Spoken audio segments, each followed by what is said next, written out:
Warning, this episode may contain disturbing content, soothing narration, and mild existential dread. Basically, murder ASMR for stressed professionals. Listener discretion is advised.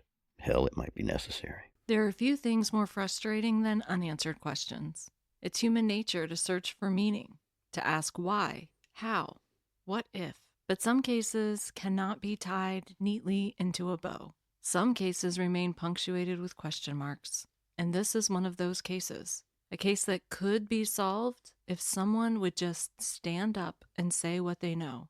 Because someone out there knows what happened to Joey Lynn Offut and her infant son, Alexis Brolin III.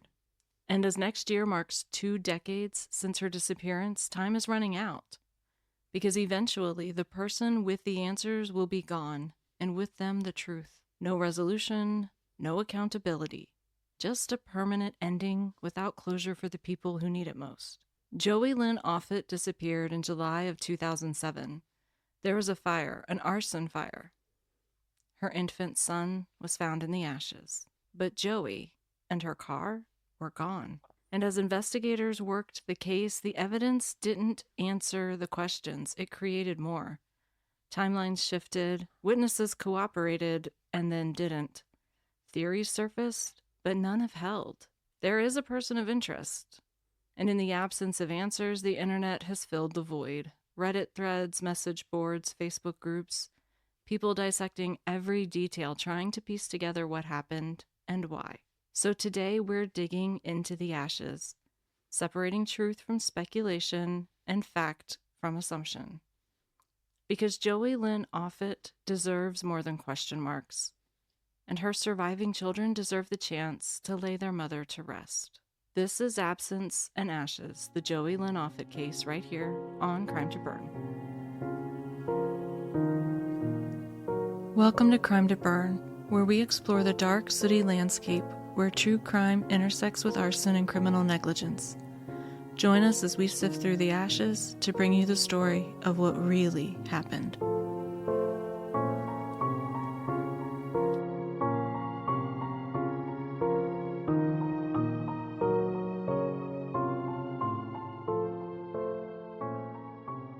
Welcome back to Crime to Burn. I'm April, a fire protection engineer, former firefighter, and I'm absolutely caked in dirt from diving into this rabbit hole this week. Filthy. I am filthy. I like that about you. I know. And I'm the antithesis of true crime excitement. Oh, so you're really looking forward to this episode. Yeah, I'm so jazzed. Before we get started, take a minute to leave us a 5-star rating on your podcast player. And if you've got the time, a written review is even better. We're currently still sitting at 72 ratings on Apple and 71 on Spotify, and we've been stuck there for a couple weeks now. So if y'all could nudge those numbers upward, that would be amazing. Where you have absolutely blown our minds this week is on engagement. We got 27 comments on Podbean. 27.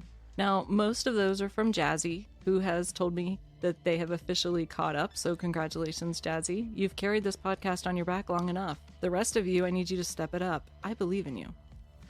Also, thank you to Nanny. We love you back. To ECEAVWQJ, Yes. who promised to be back, and I will be holding you to that. To Michael, I think it's Coleman, because there's no E in it, so I think it's Coleman and not Coleman. To Michael, who especially enjoyed our oration on nipple cream in last week's outtakes. You're welcome for that mental image. And he also sent us a case suggestion, so thank you very much. And to Kevin Tarrant, longtime listener, first-time caller, thank you for letting us know you're out there, and we're very glad to have you. So thank you to all of you for the engagement. It really helps more than you know, because it tells those apps that we're not just getting listens, but that we're getting people talking, and that matters. We certainly don't expect you to break open your wallet to support us. We will always be free on all your favorite podcatchers, supported by ads. That said, we are incredibly grateful for those of you who choose to support us over on Patreon, and this week we got a brand new member. Welcome to our newest Inner Sanctum member, Jason Wolf. Jason, welcome to the Cult of Steve. Your Steve gland has been activated. You may begin experiencing unusually strong opinions about the quality of your snacks. This is normal. Do not resist. If you'd like to join Jason over on Patreon, we've got the link in the show notes. And in return for your support, you'll get ad-free episodes and, of course, access to all things Steve. And our Inner Sanctum and Indoctrinated members, your sticker drop went out earlier this week, so keep an eye on your mailboxes for the gift of Steve's Eternal Stickiness. We also offer each of you the exclusive opportunity to own clothing mugs and various other questionable life choices featuring our logo. There's a link in the show notes to our spread shop where you too can dramatically increase your social status with Arson Podcast merch. Wear it proudly, confuse strangers, make your family mildly concerned. Don't forget to follow us on TikTok, Instagram, X, Facebook, and YouTube, where you can personally track my descent into exhaustion by the size of the bags under my eyes, and listen to me aggressively yammer about our latest episodes. Your likes, shares, comments, and favorites help us survive the algorithm, which is a fickle, unforgiving beast that must be fed. Feed it. You can email us your case suggestions, episode feedback, fire stories, and recipes for chaos at crimetoburn@gmail.com.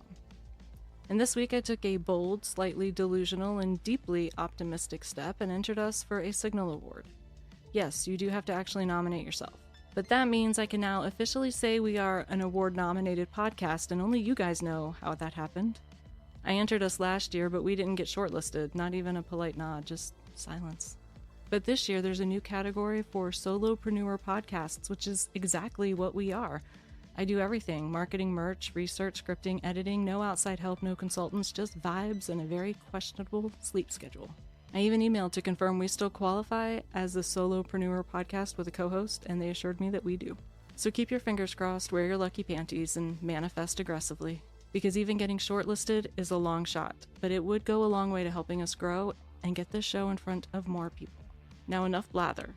Let's get on to why you're here, why I'm here, why that guy over there is here. Why is that guy here? Joey Lynn Offut. She's been missing for nearly 20 years, and that's just unacceptable. So while this case has been covered before by many other podcasts and other shows, we're going to keep talking about her until it gets the answers that it deserves. And I don't usually listen to other podcasts' coverage before I cover a case, and for good reason. I don't want someone else's interpretation of the sources to influence my own interpretations. There are exceptions, like when a podcast includes interviews with family members or people close to the case that I feel like I want and need to hear in order to flesh out my coverage. But this case forced my hand, because Joey's case was covered on America's Most Wanted, twice, 2 separate episodes. And those episodes are now nowhere to be found. Nowhere. I looked for hours. I would have even gone to the dark web if I knew how to get there, which honestly is probably for the best that I don't. So instead, I did what I sometimes do, and I began checking other podcasts' show notes to see what sources they used.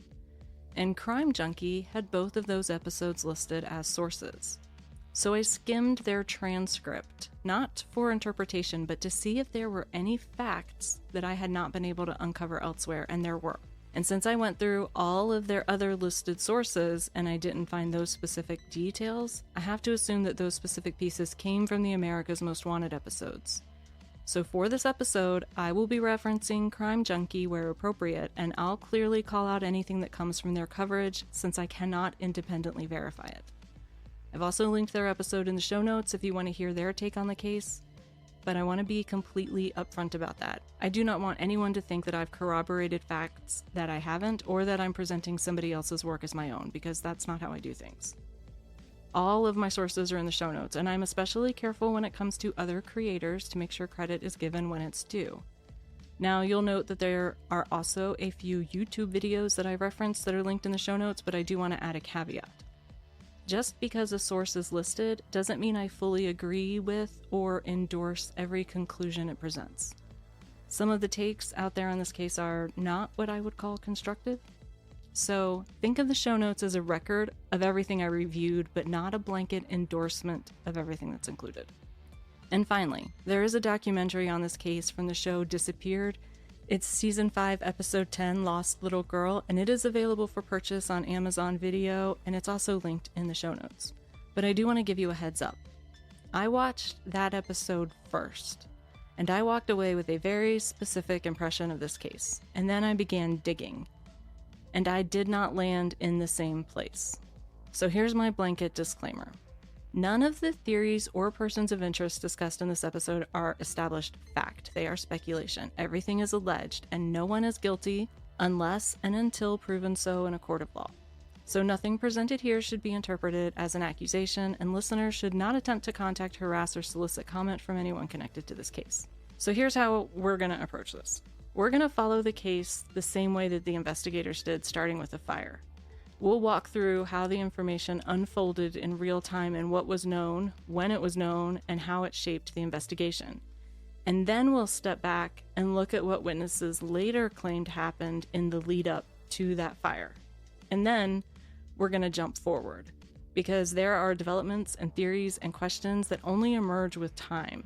And this is where things start to get really complicated. As we go, I want you thinking through this with me, because this case, it just doesn't sit right. And it all started at 4 a.m. on July 12th, 2007.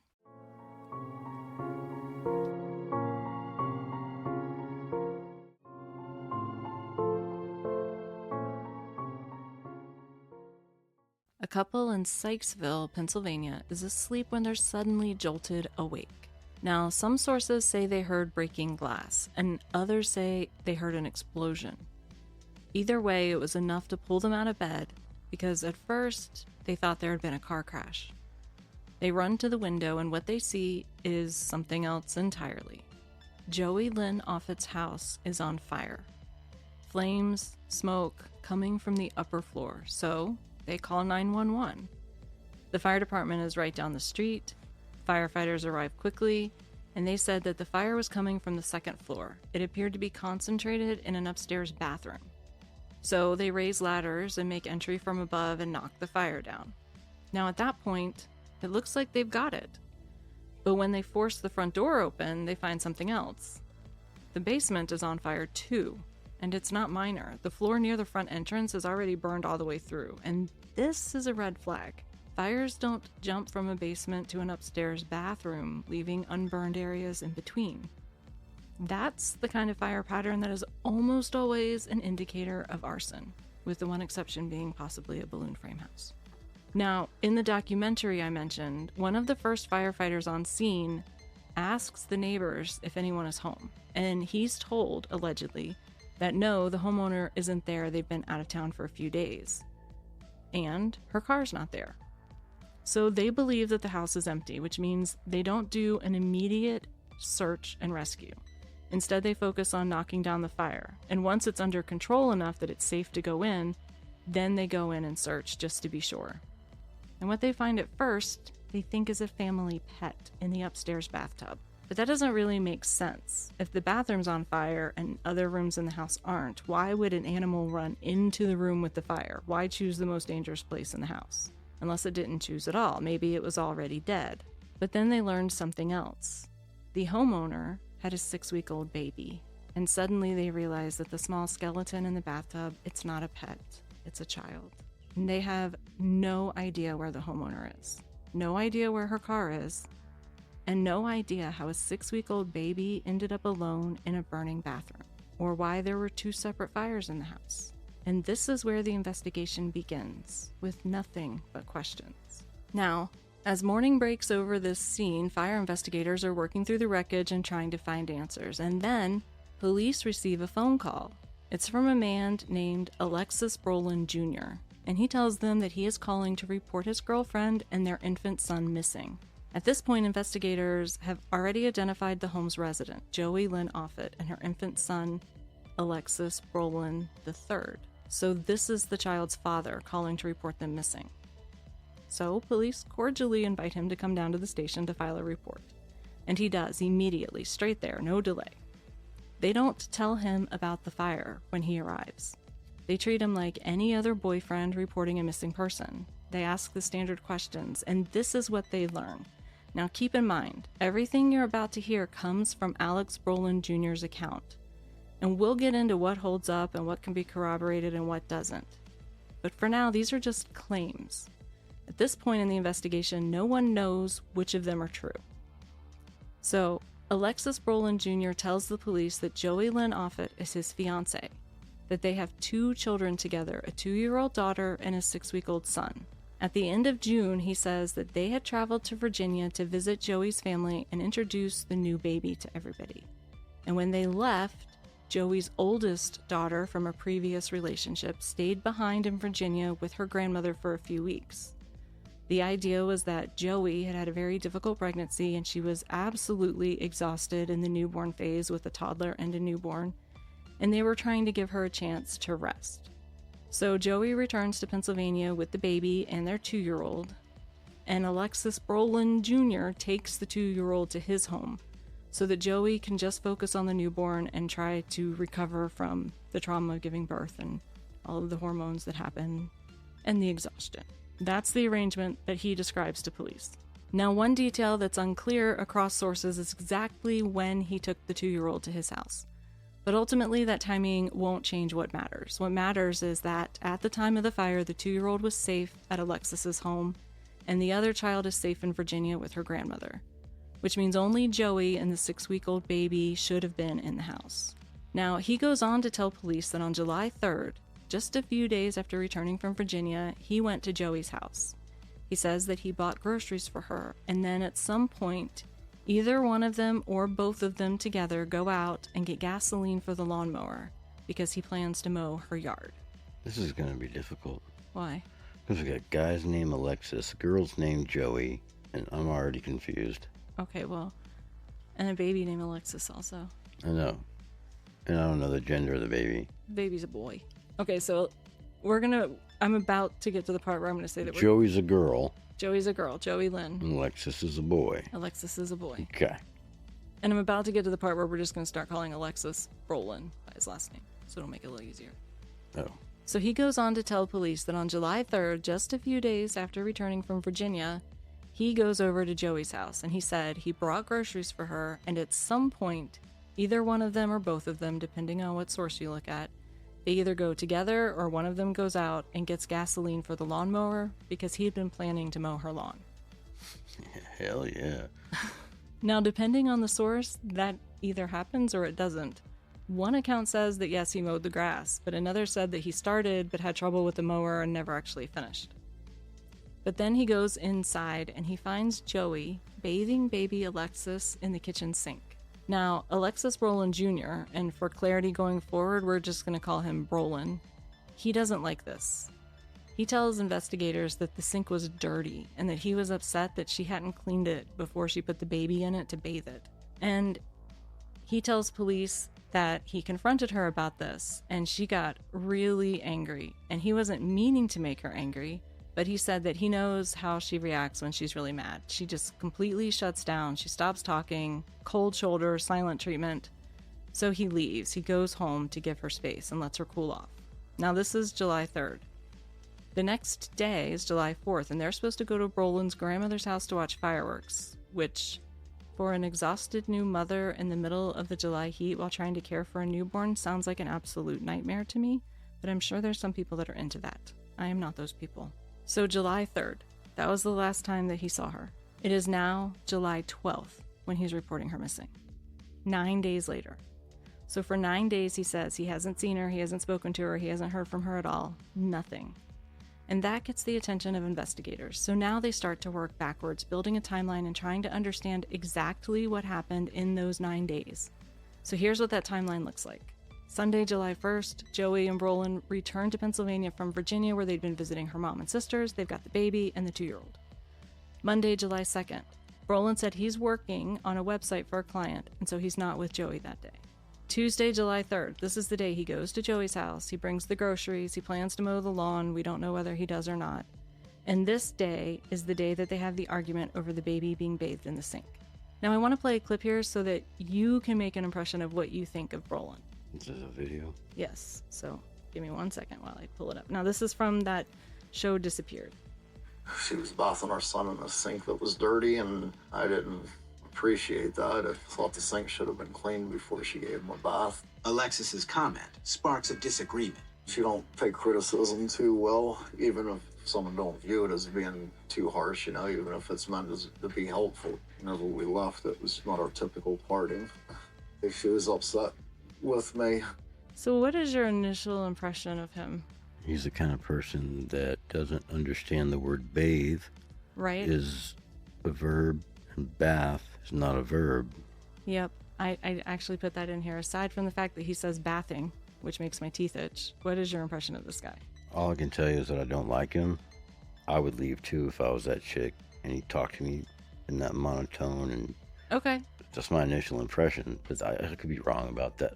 And also, they're showing a dramatization of it, which changes things, right?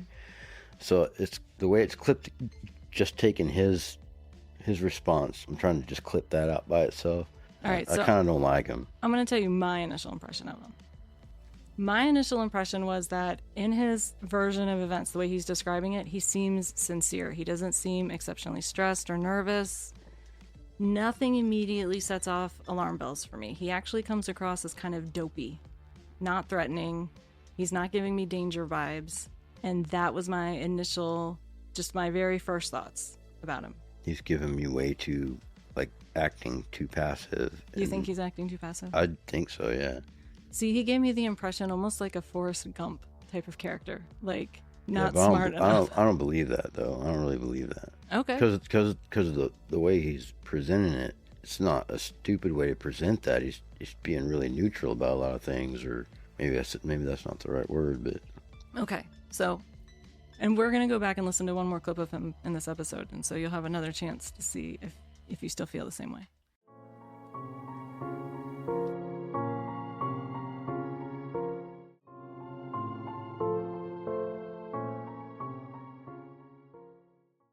So as Brolin explains it, police ask why he didn't just try to resolve the argument that day, why he just left. And he said that this is just how Joey was. When she got upset, she needed space and time, and she would just shut down completely. No communication, no phone calls, no responses. And he seemed really confident that eventually she would come around. And Joey's mother later confirms that this is consistent with her daughter's behavior. When she was upset, she would go completely radio silent, and not just with the person she was mad at, but with everyone in her life. So, July 4th, Wednesday, this is the day they're supposed to go to his grandmother's house. They're supposed to watch fireworks. Brolin tries to call her several times. Now, Joey only has a landline, so he's leaving messages, he's apologizing, he's trying to smooth things over, and these calls are later confirmed by police through phone records. He really did make these calls. But Joey never answers. He can't reach her. And this is when he realizes, whoa, she's really mad at me. But he still believes that she's going to thaw out in a day or so. So July 5th, Thursday, he calls again. He leaves another message. Still nothing. So later that day, he gets in his car and he drives to her house. He says when he gets there, her red Saturn is there. He knocks on the door and there's no answer. Now at this point, he says he's assuming that he's still being shut out. But this is where it gets a little harder for me to ignore, because he says he doesn't have a key and he can't go inside. But this is his fiance, and she has his newborn son inside that house with her, and no one is answering calls or the door. And he just leaves. Now, my true crime brain is immediately like, no, I am breaking a window. I'm getting inside that house to make sure they're okay. But if you step back for a second, maybe this is just the kind of person he is, passive, non-confrontational, used to giving her space and waiting it out. I think that's a character he's trying to play. And this is where a lot of online sleuths get really hung up. They find it impossible to believe that he didn't have a key, or that he didn't know where one might be hidden around the house, or that he didn't have some way of getting into the house, because his newborn is there. And for a lot of people, breaking a window to make sure everyone is okay would feel like a completely reasonable next step. Some have even speculated that he did have a key and maybe was lying about it. But if that's the case, law enforcement has never said so. And he has consistently maintained that he did not have a key, he did not have access to the house. Now, I'll say this. Thinking back to my own life when I was single, even in my most serious relationships, I don't think any of my partners knew how to get into my house. But I also didn't have children with them, so it's a very different situation. So I want to ask you, the listeners, I'm genuinely curious where people land on this. Do your romantic partners know how to get into your house? Is this normal, or does this feel off to you? Because right now the internet is very divided on that question. They already have a kid. 2 kids. They already have 2 kids. They don't live together, and they're just now engaged. Mm-hmm.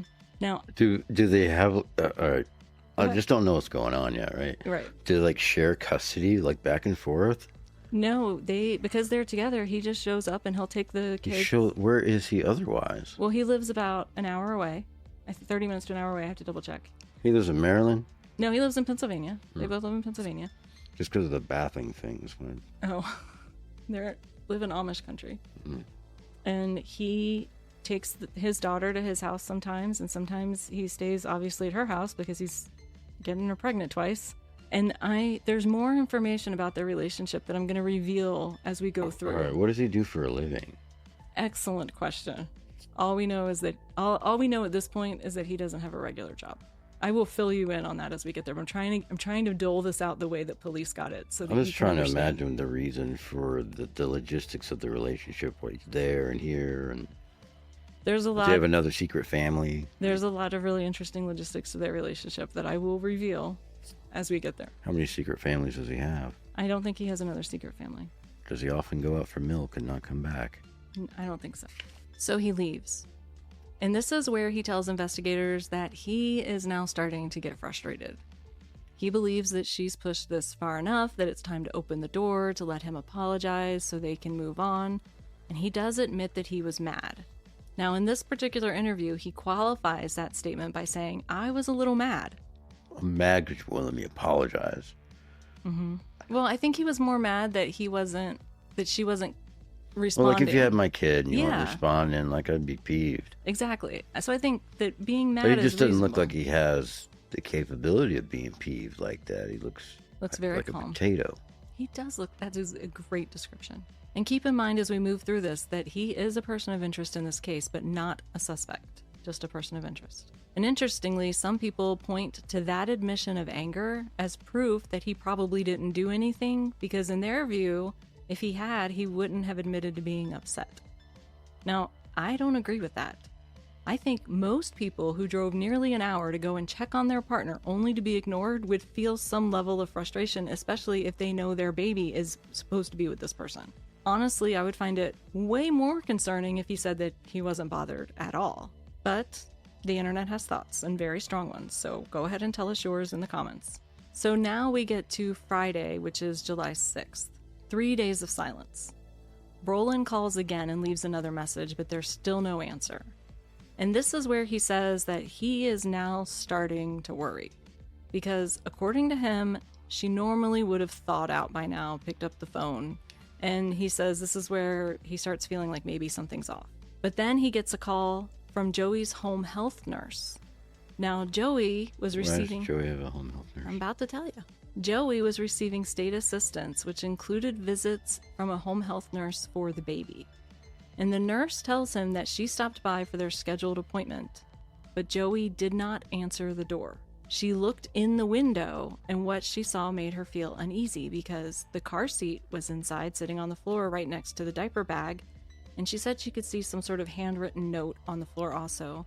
And Joey's car is still outside, so everything suggests that she should be home, and she's not answering. Is she at like a high risk? Why are they doing home visits? They don't explain. She obviously fully. has a car, so I don't understand. They don't explain fully.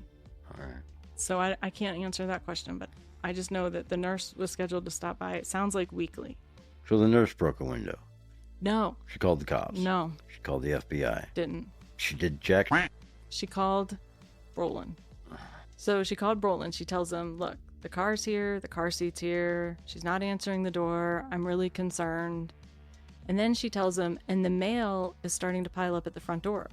And this is the moment that Brolin says that it finally shifts for him. He's like, okay, I'm not the only one that's concerned now. Somebody else is concerned. So the nurse leaves a note for Joey and goes back to her office. She leaves a note. Yeah, basically saying, I'll come back later. Now this part's interesting. Brolin tells the nurse on the phone about the argument that they had a few days earlier. The one about bathing the baby and how he thought that she's just still cooling off. Some people see that as him trying to downplay the situation for the nurse, like, oh, she's just mad, it's nothing to worry about. Others see it as the opposite, that he's being honest, because if he'd done something, why admit that there was a fight at all? No, I'm starting to think new things. What are you thinking? All right, you're giving your baby a bath in a sink, and it's like it's dirty. It's dirty. I don't know how dirty is this guy, right? Mm-hmm. Dirty sink. and somebody says, hey, the sink is dirty that you're giving a baby a bath in to get it clean. That don't make no sense. And you're like, oh yeah?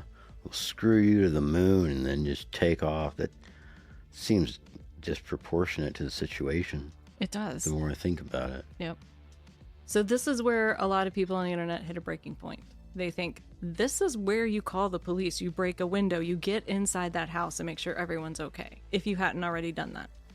But Brolin doesn't do that. This is where he picks up the phone and he calls Joey's mom. He tells her about the fight. He tells her that Joey's not answering his calls, that he hasn't seen her, she won't come to the door, even though her car is there at the house. So now mom is concerned. But they're still operating under the same assumption that Joey is just really upset with him. Why didn't the healthcare person call the sheriff or something? Well, I think that what they seemed to sort of imply in the documentary, in the disappeared episode, was that because he told her about the fight and that this is her normal MO to cool off for a few days, that she was like, all right, I'll give it a couple of days and I'll come back. And I don't know that that was the right choice. I don't know for sure that that's what she was thinking, that sort of, because it was implied and not. Because I'm not sure how to take this lady. She says she sees things that are disturbing to her, like the car seat and maybe a note or something, the baby thing, and the mail stacking up. So either she thinks it's serious or she doesn't, and it's kind of ambiguous in my mind what she actually feels about it. Yeah, it is. I would think that if you believe the person you're meeting is there at the house, their car's there, the car seat's there, diaper bag's there, mail's piling up, they're not getting the mail, I would think that's a lot of signs, right? I mean, call the sheriff, you could call somebody, like, it's kind of, I mean, I wouldn't want someone to call the people on me, but right. And I'm going to get, as we get through this, I'm going to tell you one of the reasons why I think they didn't call the police. So Joey's mom tells him that she hasn't heard from her either. And Joey's sister hasn't heard from her. And her daughter, the one that's staying with her mom, hasn't heard from her. So no one has heard from Joey since July 3rd.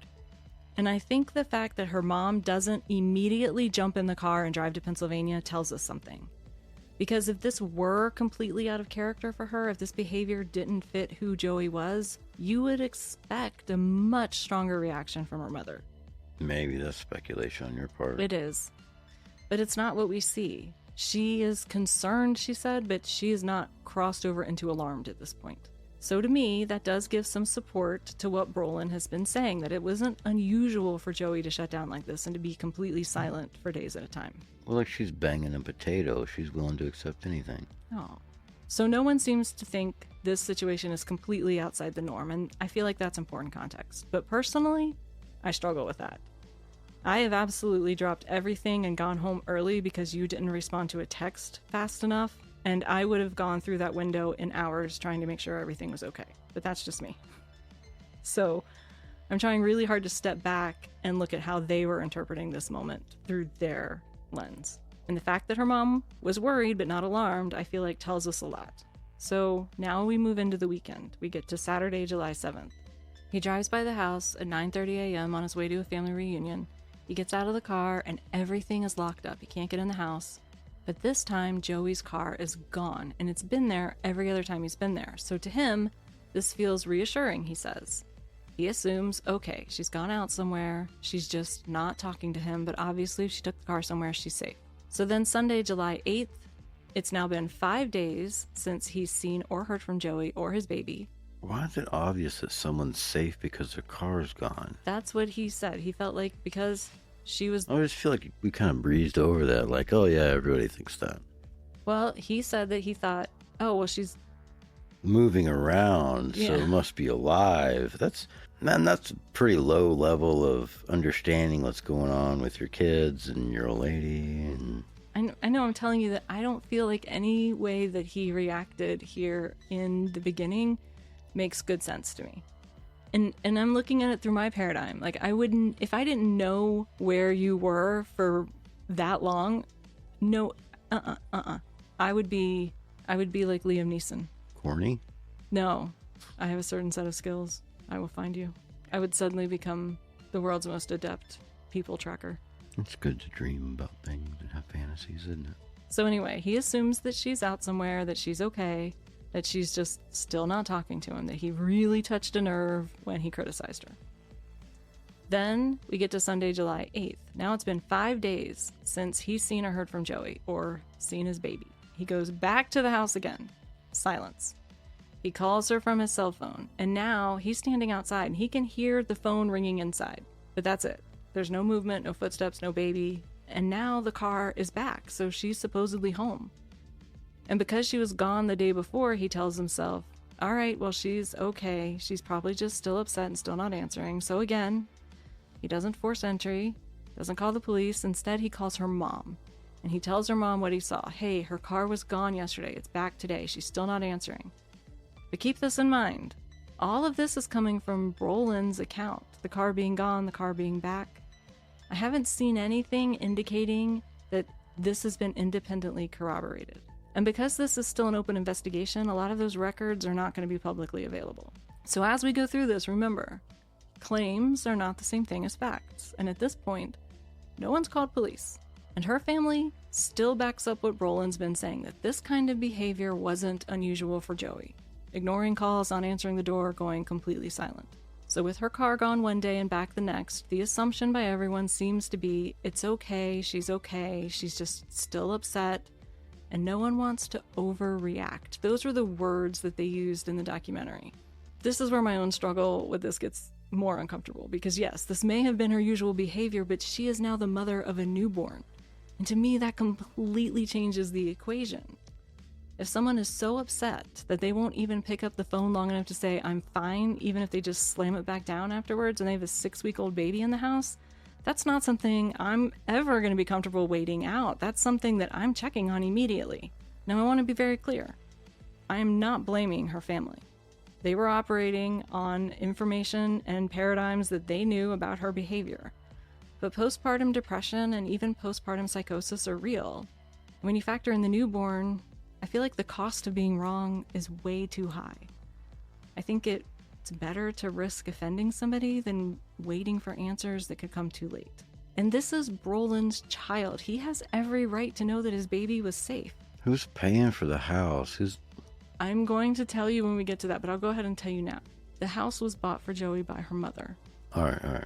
So this time he leaves a handwritten note, folds it up and sticks it in the door. Something along the lines of, hey, we just need to know you're okay. You need to call somebody. And over the next 2 days, July 9th and 10th, Brolin and Joey's mother keep calling over and over. Neither one ever get an answer. And at this point, it's been nearly a week since anyone has actually seen Joey. During that same time, the home health nurse makes another visit. No one answers. But she does see the note that Brolin has left in the door. And then on July 11th, Brolin and the nurse actually meet at the house to talk about what's going on. And according to the documentary, this is where things get more tense. You see, Brolin has been resisting calling the police, and I get that to a point. But at this stage, I just can't believe anyone hasn't insisted yet. I would be breaking windows, scaling the house like Spider-Man, coming down the chimney like Santa Claus, whatever it takes to get in there. I would think that the home health care person would have some kind of liability for this. I don't know, honestly. You can't do your job. There's got to be an explanation of why you couldn't complete your services, right? And this should raise alarm bells down the line. It should.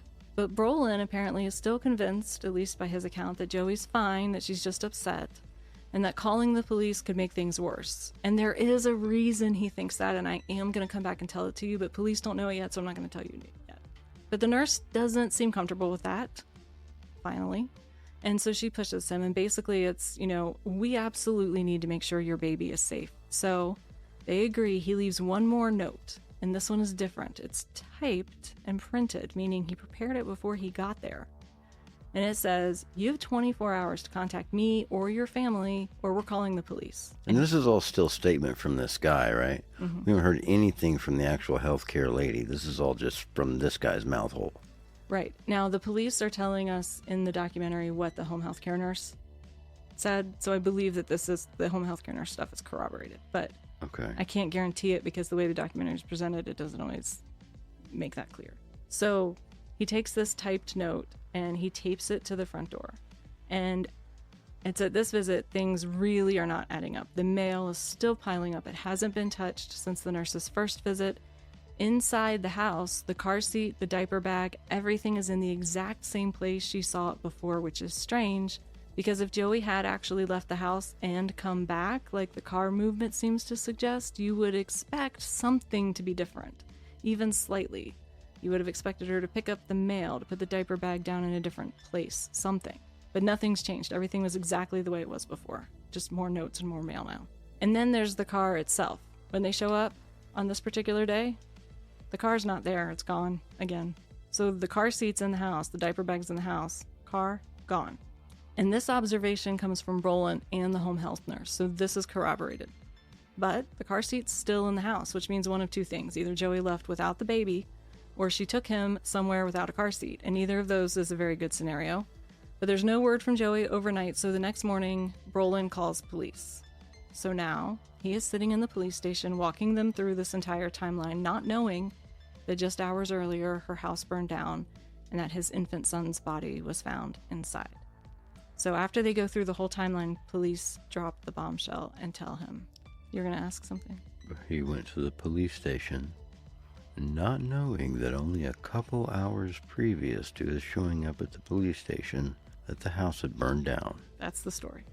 And so, in between him being at the place, being concerned, and going to the police station, that must have been several hours. Right, so he went during the day before, taped that note to the door, says you have 24 hours and then we're calling the police. He leaves and goes home. He gets up the next morning, she still hasn't called, he gets up and calls the police. Well, that's not 24 hours, is it? It wasn't a full 24 hours, I don't think, but he gets up and calls the police because she still hasn't called. He says he's worried now, and the house fire had been discovered at about 4 a.m. So he doesn't show up at the police station, he calls them. He calls and says he is a missing person to report, and they said, okay, an officer's going to call you back. And then the officers call him and say, come on down to the station and make the report. Now, they already know that he's reporting missing somebody that's house burned down, but they don't tell him that when he gets there. They want to see his reaction. Mm-hmm. So they go through the whole missing person report and then tell him that Joey's house burned down and that there was a body found in the house, an infant's body. So they drop that bombshell, and his first question is, was Joey in the fire? And according to investigators, his reaction was exactly what they would have expected. He became distraught. He cries, genuine crying, tears. And I'm going to play a clip here from the disappeared episode so you can see the moment that he's talking about it after the fact. Because to me, he does look emotional, but I want to get your read on it. I don't know if there's any way to describe it. Still hard to believe, you know? So here's my problem with this, and it's not necessarily this guy's fault or anybody else's fault. Okay. But I've seen enough televangelism and people pretending to be sincere that just doesn't affect me. However your lip quivers or whatever happens, doesn't really affect me very much. Okay. What affects me is, does what you're saying make sense or not? Okay, that's fair. So to me, looking at that, I want to see it again though. Okay. I don't know if there's any way to describe it. Still hard to believe, you know? Any way to describe what? He says it. Yeah, I think since we can't hear what the interviewers asked him, my assumption there, which is, I could be wrong, was that they asked him how he feels, how he felt in that moment. I wish they would do a better job of pinging their questions so that we have some context. Yeah. A lot of documentaries are heartstring tugging and a bit deceptive and irritating to me. So they interviewed him on his front porch, and during part of the interview, somebody's weed whacking nearby, and you can hear it. Like, it's terrible audio. I wouldn't say a documentary like this is the very best place to source information, just because of the way it's edited funny. It's chopped up in a way that is not linear and not... Yeah, you're right. And I did spend a lot of time trying to piece together the timeline from all of the sources that I had available, which was quite extensive.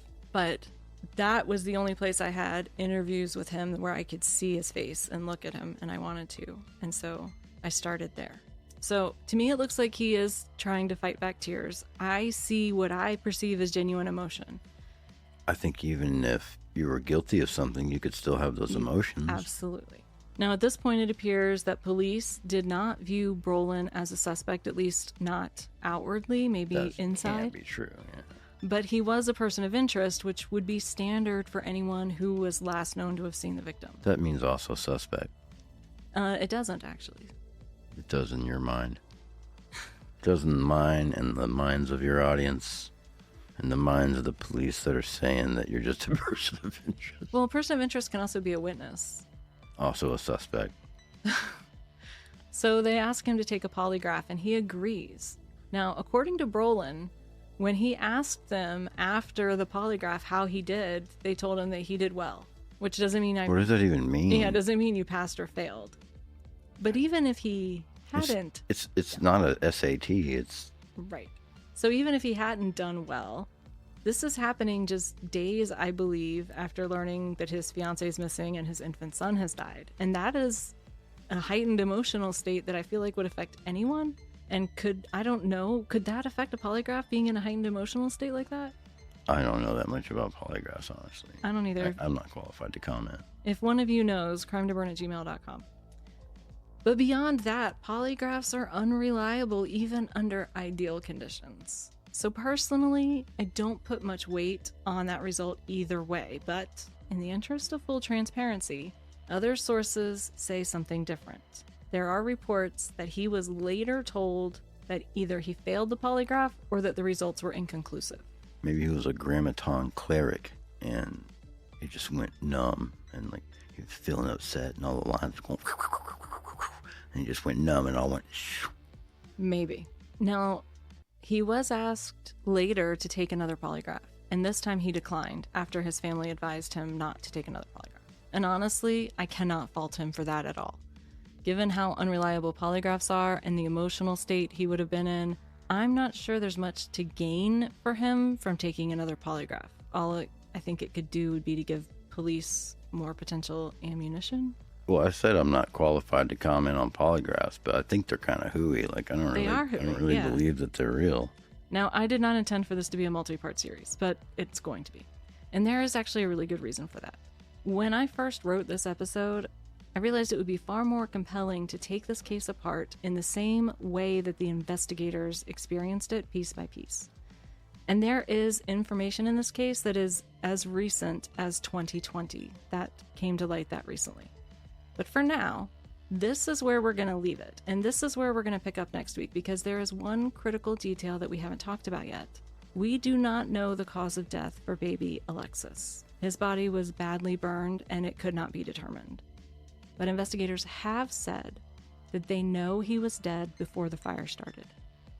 Now, my initial assumption was that there probably was no evidence of smoke inhalation or thermal injury to the lungs, but Crime Junkie specifically mentioned insect activity, suggesting that he had died well before the fire. Now, I've not been able to independently corroborate that anywhere. But what is confirmed is that he did die sometime before the fire, and that raises a question. If someone was trying to conceal a death with fire, why the bathtub? There were other places in the house, places that would have been far easier to stage. So why there? And there's something else that keeps nagging at me. The very last argument Joey and Brolin had was about bathing the baby. So is that detail, the location of where he was found, significant? Some kind of Freudian slip? Or is it a coincidence that feels meaningful because we want it to be? And I'll be honest, after watching the disappeared episode, I initially walked away thinking Brolin was likely innocent. He just seemed too cooperative, almost to the point of naivety. He didn't seem like someone who came across as especially calculated or deceptive. What? This is why he's raising flags in my mind. I know people like this. I've met people like this, and they're way more disgusting than you could ever imagine. He didn't seem to me as someone who came across as exceptionally calculated or deceptive. But next week, I'm going to walk you through everything that's come out since those early days of the investigation, and I'm going to show you exactly why I am not as confident in that assessment anymore. So come back next week for part 2 of Absence and Ashes, the Joey Lynn Offut case, right here on Crime to Burn. I feel like I've intuited something here from the beginning. Got some moonshine in there. I'm going to howl at the moon. Maybe. Look what you're even doing. You're molesting my mirror thing. I thought there was a cat making that God noise. damn it. Oh, you're like a raccoon. I thought there was a cat making the noise. I'm sorry. It was you. You normally like the noises I make. Those are less destructive. Happy Velociraptor Appreciation Day. Same to you. It is also Lineman Appreciation Day, National Haiku Day. I did not prepare a haiku for this. And National Animal Cracker Day. With enough moonshine, I'm pretty suggestible. Suggestible, like MK Ultra suggestible. All right. Now that we've properly celebrated Velociraptor Appreciation, do you know who you're going to be today? How do you properly celebrate? I don't know. I thought it was interesting that it's both Velociraptor Appreciation Day and Animal Cracker Day. So, like, maybe you pretend you're a velociraptor by, like, eating animal crackers very violently. But we don't have any. Seems like it would work. We don't have any animal crackers, so we can't celebrate the Animal Cracker Day. How old are you? Old enough to know better. Well, I never remember how old I am. I go by how old you are to figure out how old I am. You'll be 48 this year. Oh, I thought I was already 40. I've been telling people I was 48 all year. This will be my, what do you call half a century? You're bicentennial? That sounds like a medical procedure. I'm going to have to shower. Yeah. Can I watch? You're probably going to be the reason I have to shower. Found a reason for me to shower regularly. Prepare for the burping. Care what you do. What? What? What did you say? What did I say? I said I emphatically support your decision to get started. I'm paraphrasing, of course. I said I need to zoom in. Oh. It's very small. That's what she said. That's not what I've ever said. And I'm a little teapot, short. I think I already did that. I think you did too. I'm tired, man. Welcome back to Crime to Burn. I already did that part. That's going to be a long episode. The line's so nice, you said it twice. Where you have absolutely blown us out of the water this week, though, is engagement. Blowing our minds out of the water, maybe. Like they're not attacking us. Don't forget to follow us on TikTok, Instagram, X. Pages just had a fatal error. BlueTube, Fleeper. Okay. Follow us at chungus.com. chungus.bleefer/beeftube. Nobody knows where he went. I am alone with a microphone. Oh, did you go to get your glasses? Mm-hmm. It's important to see to hear. Mm-hmm. To see what you're saying. This episode's not sponsored by, but brought to you by Even Realities, helping me understand true crime better since a month ago. Even should sponsor us. Hey, Even, call me. That feels reassuring, like a dog falling down the stairs. Now I have to wait for the dog to lay down. It doesn't occur to me like a mastermind. Wouldn't a mastermind not occur to you like a mastermind if it was really a mastermind? I can't be trusted to judge people. All you podcasters are working for the CIA. You have to get more clever than that to get past my brain scans. Trying to think of another thing CIA could stand for that I could say I was associated with. I got nothing. The Coochie Immolation Association. There we go. What? Wait, do I want to immolate my coochie? Well, it's a question we have to ask ourselves daily, isn't it? Coochie Invasion Association makes it sound like I'm invading coochies. And there's a whole association to invade them, which I'm not comfortable with. No. We're going to have to work on this. We're going to need a focus group. Yeah. This episode's brought to you by my drastically waning attention. This episode's brought to you by pretending to be simple when you're simply awful. I'm not a compass. I don't always point north. You can lead me whenever you want to, though. I'll still follow you. In circles. I'd prefer to follow you to bed, but circles will be fine. Yeah. This is a public service announcement from Crime to Burn. Trust no one. Verify things, double check things, assume everyone is one bad decision away from ruining your life. And remember, if someone says, don't worry about it, you should immediately start worrying about it. This has been a PSA. Stay suspicious. This episode's brought to you by Trust Issues, turning, sure, that sounds fine, into a full forensic investigation since forever. Side effects include double-checking door locks, rereading emails for tone, and quietly assuming everyone is one bad decision away from chaos. Trust Issues. It's not paranoia if you're right. You want to say something about nipple cream? There's not much to say. What are they for? These pants? They're camouflage, so one might suggest they're for hiding. No one can see you coming. I like the Amazon guys, man. I just get frustrated when they call me and they're like, can you come get your dog? I'm like, well, they don't know. He's just going to lick you. He's so excited. And see, they thought that I was going to be a crazy guy with a gun, and I just want to lick him. I'm sure that's a relief for him. It's a relief for me. But, if you have any suggestions for cover art in this case. I see a potato hooked up to a lie detector. I'm like, what happened to the funny feral raccoon energy? You have a complicated life. We should tell our listeners, too, for those of you that listened to our interview with Seton Hall survivors Sean Simons and Alvaro Llanos, that last week they posted on Instagram that Alvaro and his partner welcomed a brand new baby. So congratulations to them. There. Go to sleep now, tiny dancers. And remember, trust issues are like potatoes. They seem harmless until you realize they've been quietly growing eyes in the dark this whole time. Sleep well, or don't. The potatoes are watching.